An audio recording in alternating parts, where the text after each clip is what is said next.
ladies. Welcome back to our postpartum depression support group. I'm so happy you guys chose to come back for our second session, and I'm happy you guys brought your note cards that we went over our last session. I did tell you to bring those back to make sure that we could, every time we meet, we're gonna check our goals and see if we're like getting closer to reaching them, okay? So this is our second session. We had our first session last week. This is our second session. I'm hoping to dive a little bit deeper in this session about some of our triggers. And just to reintroduce myself, remember my name is Rachel Clark. I'm your group leader. I would like you guys just to restate your names just to make sure that we all know each other, okay? Hi, I am Rakita, but my friends call me Ricky. Okay, thank you Rakita for joining us today. I am Brittany. Brittany. Yes, I remember you, Brittany. I'm so glad you chose to come back today. Okay, just to make sure we remember the purpose of the group, I'm gonna read you the purpose just so we make sure we know what our goal is, why we come here every time to meet. So the main thing is, the group purpose as a whole is to find coping mechanisms to create a safe space for women who are new mothers or not new mothers who suffer from postpartum depression and need support. That's the main purpose of this group. We have 6 weeks, 6 sessions. This is our second session. We do about 45-minute sessions, so after this one we'll have 4 more sessions. Hopefully by the end we'll be reaching our goals on that paper and we can deal better with our postpartum depression. We feel more confident in our abilities.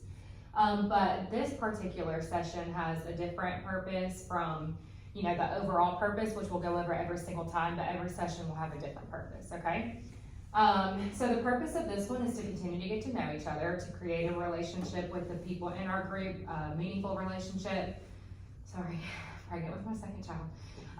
And hopefully being able to dive deeper into the triggers or some issues that we're having dealing with our postpartum anxiety or depression. I would like to do some activities and exercises during this session to kind of help us identify those triggers as well as share them openly. I would like everyone to feel comfortable sharing with this session and participating, because participating will help us get to that goal that we set for ourselves.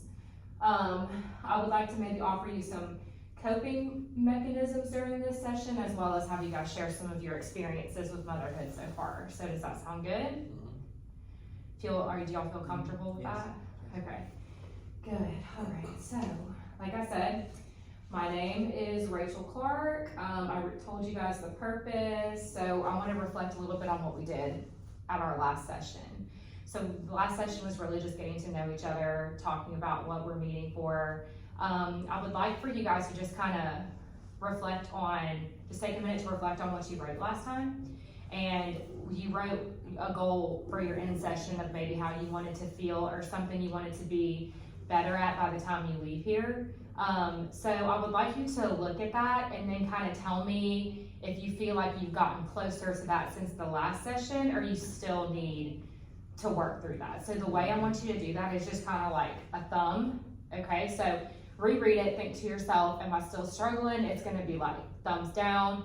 Maybe I made a little bit of progress. We're definitely not gonna be a thumbs up yet because this is only our second session. But if you feel like you've made a little bit of progress since the last session, and progress can look different for everybody, then just show me on your thumb, okay? I'll give you guys a minute to do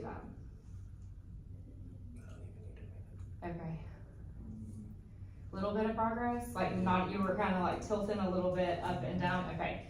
That's completely understandable. I will say a little bit of the progress is just showing up to the group, right? Realizing that we need help or realizing that we need support, there's nothing wrong with that.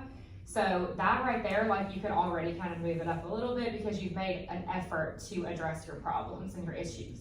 So that's an important step. So give yourself a little bit of credit for that, Brittany. So like I said, we're gonna revisit those at the end of every session, okay? The next thing I would like to do is I want to do like a little group dyad with you guys. This one is called Here, Not Here, okay? So basically, I just want to know how you're feeling mentally, like in group today. This helps me get you started on what our next talking point or topic is going to be about. I need to know if you're here and present, or maybe what's stopping you from being present, just so we can have an effective group, okay? So how this works is I'm just going to say your name, and I'm going to say, Are you here or not here? If you are feeling 100% here, like you are ready to share, you're ready to be a participating member of the group tonight, I want you to say, I'm here, like I'm ready. But you can just say, I'm here. If you feel like you are not ready or not prepared, maybe you need to like adjust, then you just say, I'm not here, okay?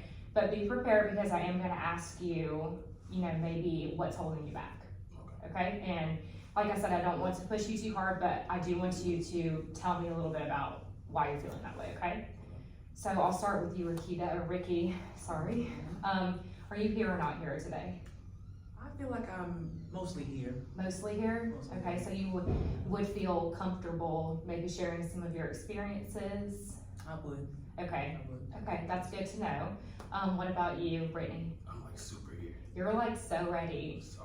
Okay, so you also would feel comfortable. Okay, so then that lets me know that we're ready to turn a new leaf today to kind of dive deeper into some conversations and some triggers.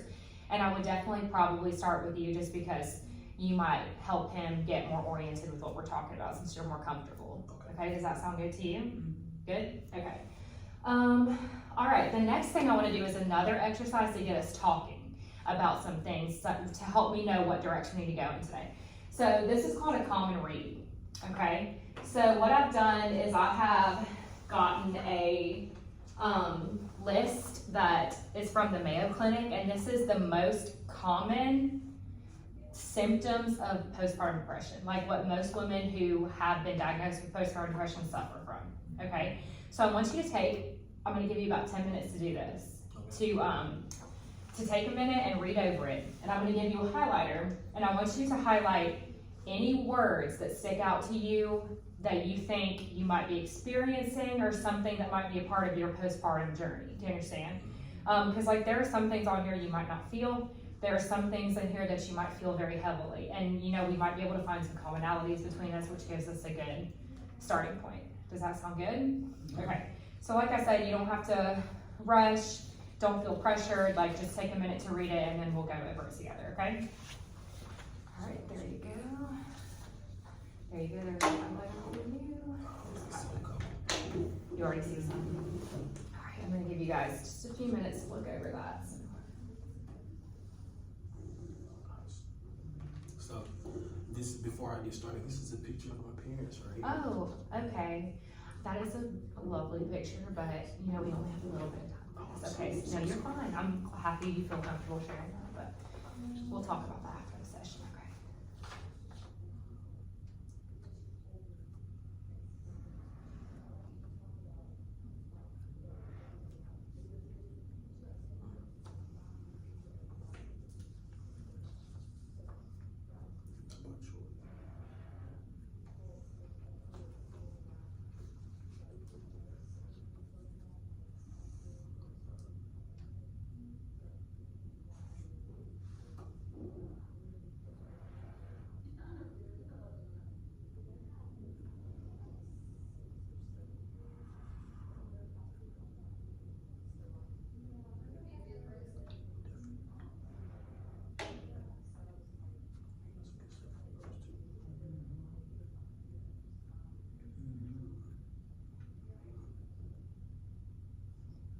So since you're finished, you want to just like kind of think of maybe a starting point, like maybe one that you would like to talk about first, maybe the most important one. You want to put a star by it or something like that. Okay. Okay then.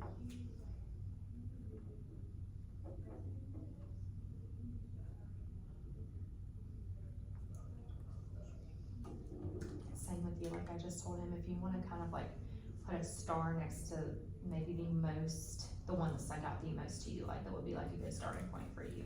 And what if like all of them? All of them are? Like, Okay. super. That's how you feel too? Yes. Okay. So then, are you guys both finished? Okay.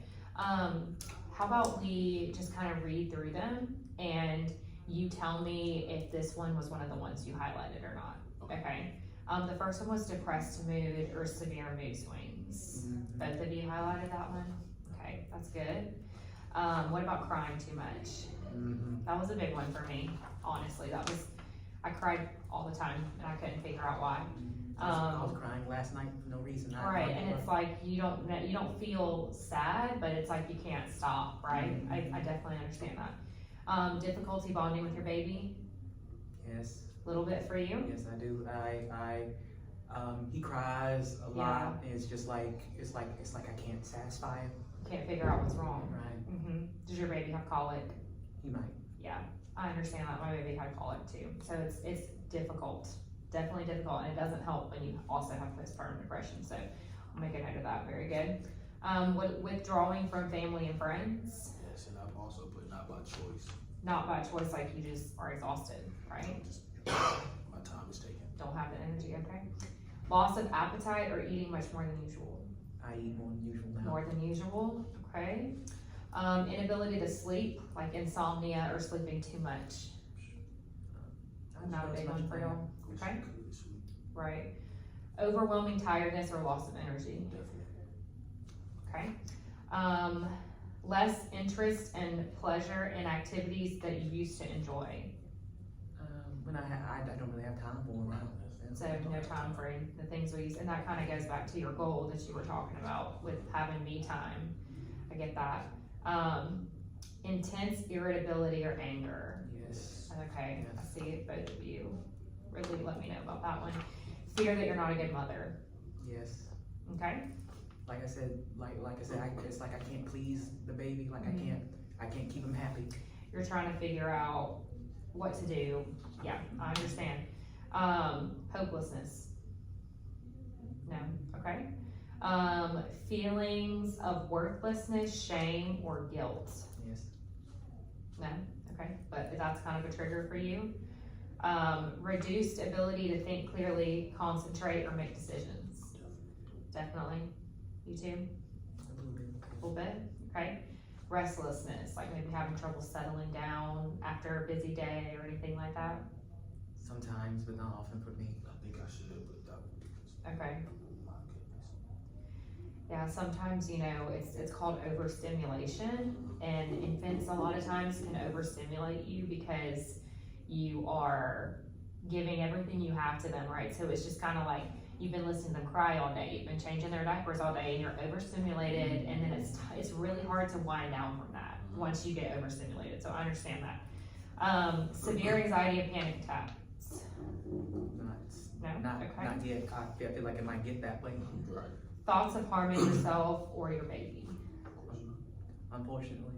Okay, we are feeling some of that. Yes. Okay. It's not like I want to, but it just the thought pops in my It head. scares you. Yes. Okay, that is called OCD. I understand that. That is like a recurring, it's called intrusive thoughts. And those do affect a lot of women who've just given birth. It's not like they want to harm their baby. It's like you think about it and it's just a scary fact. I understand that.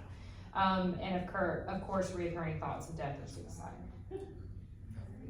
Not there. Okay. Not there yet. No? No, for me, I. Okay. That's good. Remember, if anything comes up where I can sense there could be harm done to the child or to yourselves, I will have to report that. I just want to let you guys know that. Okay.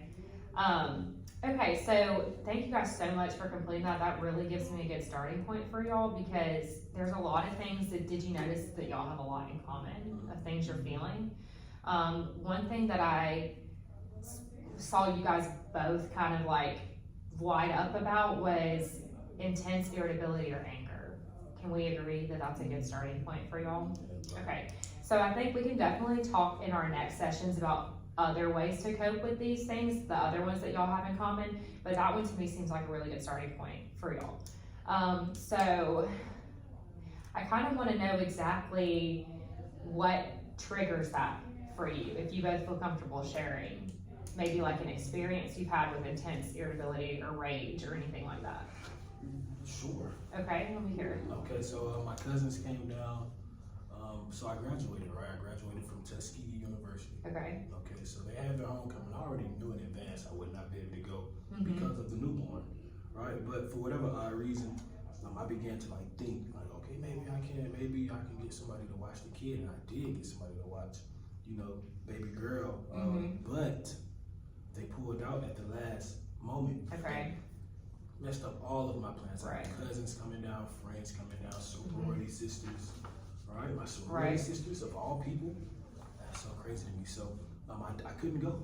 I had to sit in the house. And that made you angry? It made me, I was Like- furious. Unreasonably angry. Like, would you say before you had a child, you would not have gotten that angry? No, of course not, because I would have been able to do what it was I True. needed to do. Okay. What about you? Do you have any similar experiences? Somewhat. I was with the baby, and I was in the kitchen cooking. My partner came in and they asked me a question. The baby was crying. It was just like a whole lot of stuff was going on. I had talked to my mother earlier that day. We had a bit of an argument as well, and I was just already in a foul mood. And then Right. my partner came in. They asked me a question that I felt like they probably should have handled. They could have handled without me, Without you. and they kind of like wanted me to do something about it. And I'm like, here I am with the baby, trying to. Like, you see me with the baby, and it's, you kind of see shaking her head, like, you understand. It sounds to me like a commonality between both of those stories is like, kind of like a lack of control. Like, maybe you had control over your anger and your emotions and your ability to go places, your ability to participate actively in a conversation before you had a child, correct? Like, that wouldn't have probably bothered you if you didn't have a baby crying in your hands, right? Right. Because before that, you would have been able to say, okay, I can help, or I can, participate in the conversation. Before that, you wouldn't have gotten angry about childcare. So it sounds like we're having maybe a little trouble letting go of the fact that we no longer have control over all the situations in our life. It's kind of like our newborns have control now, right? Right. So tiny, it's insane. Right, and you got to remember, one thing that really helped me, which I want you guys to kind of start doing, is breathing, okay? Like, breathing through when you get rage. My rage always came with my husband. He would not understand that I was stressed out, or not understand, but did I tell him that I was stressed out? Did I ask for help? No, not always. And so you kind of have to realize that you have to breathe through the anger. I always take a deep breath, I count to 10, and then after that, I can normally have a conversation that's rational, okay? So for the next session, what I want you guys to do is, if you have a moment like that, okay, like a postpartum rage issue, I want you to practice breathing through your emotions, and then I want you to write down if it worked or not. Okay, like, for example, like when it happened to me, I would always have to write down what it was that triggered me. So for example, if it was my husband asking me 5 times how to change the diaper and it made me irrationally mad, then I would breathe through it, and then I would go write down what made me mad. And then I wrote it down, and it said, oh, my husband couldn't change the diaper. Was that something I could control? No. That your husband couldn't change the diaper? Yes, like, I can't control that. He'll get it. Or if he asks me 5 questions about the diaper, I just have to look at it and realize that the whole reason I was mad was something that was not in my control. And once I realized that helped me. And I always wrote down my incidents, and before I knew it, my incidents got less and less and less. Okay? So that's your homework for your next one. And when you come back, we can talk about some of those incidents and if the breathing helped you. Okay? Does that sound good? So are you pretty much saying that we should try to control our perception of issues when they come across us? Okay. I kind of want you to break it down as if, is this rational or not? Would me before a child get mad at something like this? Which emotions are fine to feel, but we don't want to accelerate something that's already stressful. You get what I'm saying? And breathing through things can really change your perspective. It calms you down, okay? So we only have a few minutes left. You guys did great today. Thank you for giving me some starting points for y'all, and I do think next time you'll feel better about your postpartum rage issues. Real quick before we wrap up, I just want to kind of go over what we did today. We reintroduced ourselves. We looked at our goals, which we're about to do again in a second. You guys kind of told me if you were here, present or not, and you were both ready to go, ready to share. I love that. You did a great job. And then we did a common read. With our common read, we came across some really important triggers that will help get to the bottom of our coping mechanisms with postpartum depression. and some things, some commonalities that we have, which will cause some great conversation within our sessions. So for our next session, we're gonna pick up right where we left off and keep talking about these triggers and ways to cope. And before we leave, same with your thumbs, I want you to now look at your goal that you had and see if this session at all got you a little bit more towards the thumbs up. Okay, can you do that for me? You feel good about it? Yeah, I like the compare and contrast previously to now. I like that. Right, the thing about having a child is you're a new person afterwards, and not only are you learning to love a stranger that you just birthed, you're also learning about yourself. You're a stranger too. You're a new person. New moms are new people, and you have to learn who you are too, and that's normal. And it might take some time, but you guys are gonna get there. Okay. All right. Any questions? I'm good. Good. All right. I'll see you guys next session. Okay. Thank you.